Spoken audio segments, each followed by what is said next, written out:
Morning, everybody. Okay, this is just going to be a pretty short video about just some techniques.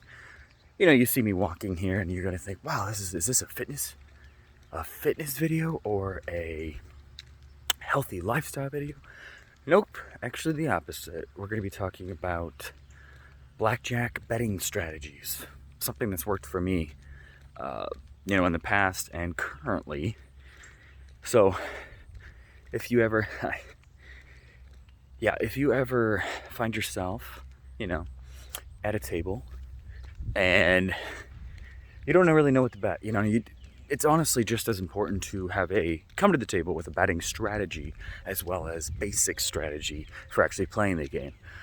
One would argue, and I may be that one, to argue that the betting strategy is actually way more important than actually playing, correctly, because anybody can stumble into a table and kind of figure it out, There is, I digress. There are some, strategies when playing basic that obviously will put you at a larger edge against the dealer. But the betting strategy is so important to the success of any blackjack player, a profitable blackjack player, I should say. So the way I like to do it, is walk in, maybe $500 in your pocket, okay? You could scale that down accordingly, whatever your budget is. So you can scale that down. But personally, I like to walk in with about $500. And what you do is you go up to the table, okay? Drop down 200, okay? Convert that to chips. Let's say minimum is, it's whatever your table minimum is. If you are more comfortable with a $25 minimum, you can do that. $10 minimum, that's totally fine too. But I start with the minimum, whatever the table is, start with it. That's important. So start your betting, okay? If you lose a couple hands, maintain. Don't do the martingale, strategy there and double down after every loss. Double down, because you are going to find yourself whipping out, a little bit more because you really don't know what these hands are going to bring you. But typically with this strategy, I will find myself either losing 200, walking away, or many times I will walk away with $2,000 in my pocket. Now this isn't a testament, this isn't the law for betting strategies, but what I like to do is earn my way up. I think it's important to gauge your betting. So, you drop down 25, you win, okay? Now you've earned 25 back. Keep that 25. Bet your 25 one more time. If you win again, apply that to the top of it. Now you've earned to bet $50, okay? You may win that next hand, but you may lose. But if you do win, let's say you win, okay? And again, the chances are, if you're playing basic strategy, it's like a 50 to 49% chance you're gonna win. So, it's pretty even match there. And, there's other variables if other people are playing at the table. It's also important. I personally like to, if you're already betting 25 or 50, go take a seat in the high rollers, because they will not allow people to enter mid-shoe, which is important because you don't want there to be many factors for you to be able to lose. It is all random in the end, but you just want all of the cards to be in your hands, I guess, no pun intended.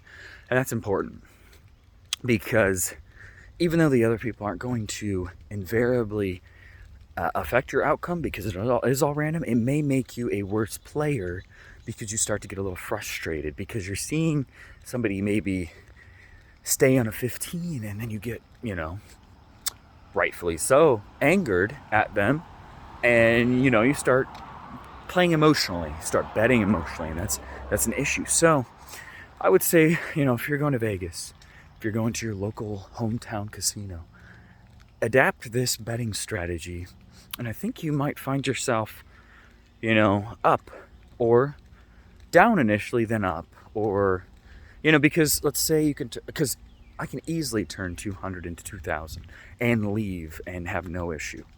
And I say that because I've done it multiple times, and you're walking out with $1,400 profit. As long as you can walk out, that's important. Now you've got many sessions of 200 in your future.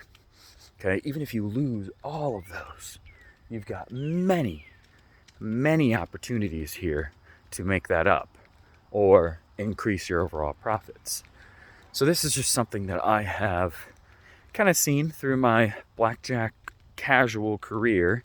It's just something I like to do when after a meeting, before a meeting, whenever I can get a chance, just to make a little quick money or lose again a small amount, because you don't want to walk in. Many times have I walked in with $1,000, laid it on the table, lost it, okay? Because that was my cap. That's what I was comfortable with. Why don't you move that down? Move the goalposts down for that, so you can walk in with 200 and come out with a larger amount. Because very rarely will I make money off of $1,000. I don't know. I think with the more amount of chips on the table, obviously that's, plays the more amount of chips, the more you're willing to ruin your betting strategy, because you're like, wow, the promises of more of these chips sitting at my side is awesome. Plus you're seeing other people bet, and that's going to influence. That's why I always suggest hitting up the high roller. Also, you will get some benefits you won't get at a general table, and you've just got so many other factors. But guys, that's just not as short as I would have liked it, but just a little video to help you guys with your betting strategies here in the future when applying it to blackjack. Okay, I don't know really any of the other table games, not a huge carnival game kind of guy, but this applies to your blackjack, and that can be free bet, that can be any of these blackjack variants as well. So guys, that's just the video. Comment below what some of your winnings are for blackjack and what you start with versus what you end up with. You don't need to post your losses. We've all got those. So, all right. See you guys in the next video. Bye.